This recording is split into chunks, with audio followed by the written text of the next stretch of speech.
بسم اللہ الرحمن الرحیم۔ آج پھر آپ لوگوں کے سامنے حاضر ہوا ہوں خلاصہ قرآن کو لے کر کے، جو کہ ابھی میں نے 24واں پاؤ پارہ آپ لوگوں کے سامنے رکھا تھا، ربع پارہ۔ اب اس کے بعد ہمارا جو ہے پاؤ پارہ پھر ہے، جو کہ ہمارا نصف پارہ ہو جائے گا اور خلاصہ قرآن کا۔ تو ہمیں خلاصہ قرآن کو سننے سے پہلے اس پر عمل کرنے کی توفیق حاصل ہو جائے۔ تو دیکھیں سورہ مومن ہماری شروع ہو گئی ہے، ابھی اس سے پہلے سورہ زمر تھی، اس کی اختتام کرا تھا کہ کسی پر بھی قیامت کے دن ذرہ برابر بھی ظلم نہ ہوگا، انصاف کے ساتھ عدل کے ساتھ فیصلہ ہوگا۔ تو سورہ مومن کی آیت نمبر 16 اور 17 میں یہ بتایا گیا قیامت کے دن اللہ ہی کی بادشاہت ہوگی۔ لیکن قیامت کے دن لوگ اپنی قبروں سے نکل کر کے میدان میں جمع ہوں گے اور اللہ کے دربار میں حاضری ہوگی۔ جو ان کے تمام راز اور بھیدوں کو جانتا ہے، اس دن مکمل اختیار اور حکومت اس بادشاہ کی ہوگی جس کے سامنے سب کی حکومت اور طاقت ختم ہو جائے گی۔ ہر شخص کو کمی اور زیادتی کے بغیر اس کے اچھے اور برے اعمال کا بدلہ دیا جائے گا۔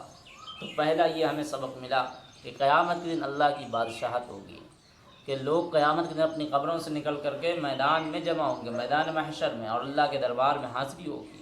اس دن نہ کسی کی بادشاہت ہوگی نہ چلے گی۔ پہلی بات تو ہوگی ہی نہیں، کیونکہ اللہ ہی سب سے بڑا بادشاہ ہے۔ اس دن جو بادشاہت ہوگی وہ اللہ کی بادشاہت ہوگی، جو ان کے تمام راز و بھید کو، ان کی سرگوشی کو، ان کے سینے میں مخفی چیزوں کو وہ جانتا ہے۔ اس دن مکمل اختیار اور حکومت اس بادشاہ کی ہوگی جس کے سامنے سب کی حکومت اور طاقت ختم ہو جائے گی۔ آج وہ پوچھے گا ہے کون؟ کوئی بادشاہ ہے؟ نہیں ہے۔ لمن الملک اليوم، لمن الملک اليوم، آج تو اسی کی، اللہ کی بادشاہت ہے۔ تو پورا بدلہ دیا جائے گا۔ جس نے اچھے عمل کرے تو اسے اچھے اعمال کا بدلہ دیا جائے گا، برے عمل کرے تو اسے برے اعمال کا بدلہ دیا جائے گا۔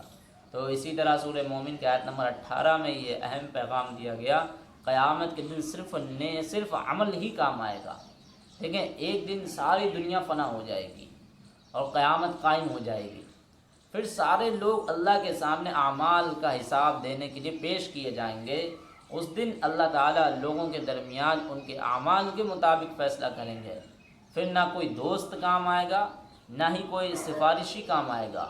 اس لیے اس دن کے آنے سے پہلے ہمیں اپنے اعمال کو درست کرنے کی فکر کرنی چاہیے، کہ اس دن قیامت کے دن جو صرف کام آئے گا وہ عمل ہی کام آئے گا۔ نہ ہی ہمارے پاس کوئی بیوی اور بچے کام آئیں گے، نہ ہی ہمارے پاس کوئی مال و جائیداد کام آئے گی، نہ ہی ہمارے پاس کوئی مکان اور اس کی تعمیرات اور اس کے محل، وہ نہیں کام آنے والے۔ کام صرف عمل آئے گا۔ اسی لیے کہا گیا ہے کہ اچھے عمل کرنا چاہیے، اچھے عمل کرنا چاہیے، اچھے عمل کرنا چاہیے، بار بار کہا جاتا ہے، صرف اسی لیے کہ اس دن نیک اعمال ہی کام آئیں گے، اس دن صالح اعمال ہی کام آئیں گے، اور کوئی دوسرے اعمال نہیں کام آنے والے۔ بتاؤ نا اور کون سے کام آنے والے ہیں؟ حدیثوں میں تو آتا ہے کہ جب بندہ مر جاتا ہے تو اس کے ساتھ 3 چیزیں جاتی ہیں، 4 چیزیں، کچھ اسی طرح کی روایتیں ہیں، 2-3 چیزیں جاتی ہیں۔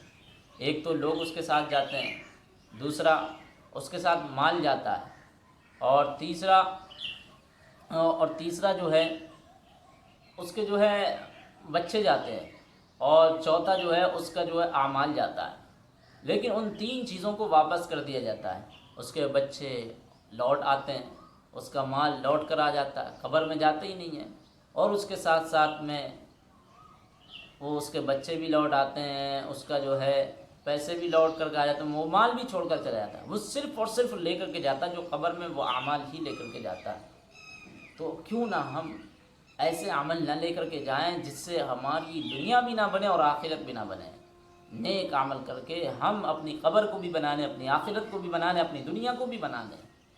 تو یاد رکھو یہ وہ دن ہوگا جس دن اعمال کے مطابق آپ کا فیصلہ کرا جائے گا۔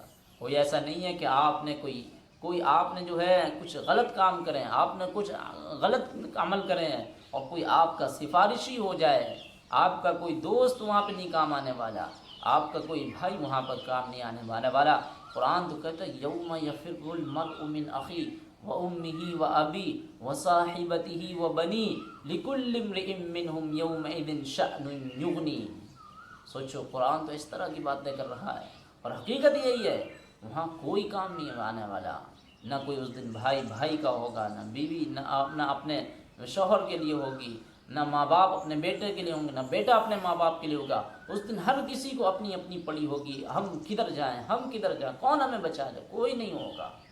اس لیے یاد رکھو، اس دن کو یاد کرتے ہوئے اپنی اس دنیا کو ضیاع کرو، اس دن کو دیکھتے ہوئے، اس دن کو سامنے رکھ کر کے اپنی اس زندگی کو گزارا کرا کرو کہ ہم وہاں پر کس حال میں ہوں گے اور ہم کیسے عمل کر کے جا رہے ہیں، ہمارے کیا اعمال وہ ایسے ہیں۔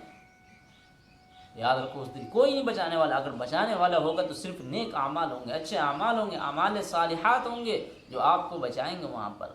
تو عزیز ساتھیوں، قیامت کے دن صرف عمل ہی کام آئے گا، نہ ہی وہاں پہ کہیں جو جائیداد، اور نہ ہی کوئی مال متاع، اور نہ ہی کوئی دنیا کا ساز و سامان، اور نہ ہی کوئی دنیا کی کوئی اور چیز، نہ ہی کوئی بیٹا، نہ ہی کوئی بھائی، نہ کوئی باپ، کچھ نہیں، کوئی خاندان نہیں، کوئی رشتہ دار نہیں، کوئی دوست نہیں، کوئی پارٹنر نہیں، صرف اور صرف آپ کا عمل۔ اس لیے یاد رکھو، سورہ مومن کی آیت نمبر 27 میں ہدایت دی گئی ہے، دشمن سے اللہ کی پناہ مانگو۔ دیکھو، جب کوئی بندہ اللہ کے پیغام اور اس کے دین کی اشاعت و تبلیغ کا اپنا مقصد زندگی بنا لیتا ہے تو اس کو مخالفت اور دشمنی کرنے والوں کی پرواہ نہیں ہوتی ہے، نہ ان کے ظلم و ستم کا جواب دیتا ہے، بلکہ ان کے معاملے کو اللہ کے حوالے کر دیتا ہے، خود بھی اللہ کی پناہ میں آ جاتا ہے۔ پھر اللہ کی حمایت و نصرت کے بعد کوئی شرپسند ظالم متکبر اس کا کچھ نہیں بگاڑ سکتا۔ دشمن کے شر سے بچنے کے لیے مناسب تدبیر اختیار کرنی چاہیے اور دشمن سے اللہ کی پناہ مانگنی چاہیے۔ تو کیا بات بتایا کہ دشمن سے اللہ کی پناہ مانگو۔ کیسا دشمن؟ جب کوئی بندہ اللہ کے پیغام، اس کی دین، اس کی اشاعت، اس کی تبلیغ کو اپنا وہ مقصد زندگی بنا لیتا ہے تو سامنے والے اس کے مخالف ہو جاتے ہیں، دشمنی کرنے والوں کی اس کی پرواہ نہیں ہوتی، نہ اس کے ظلم و ستم کا جواب دیتا ہے، بلکہ ان کے معاملے اللہ کے حوالے کر دیتا ہے اور خود بھی اللہ کی پناہ میں آ جاتا ہے۔ پھر اللہ کی حمایت اور نصرت کے بعد کوئی شرپسند ظالم اور متکبر اس شخص کا کچھ نہیں بگاڑ سکتا۔ اس لیے دشمن کے شر سے مناسب تدبیر اختیار کرنی چاہیے اور دشمن سے اللہ کی پناہ مانگنی چاہیے۔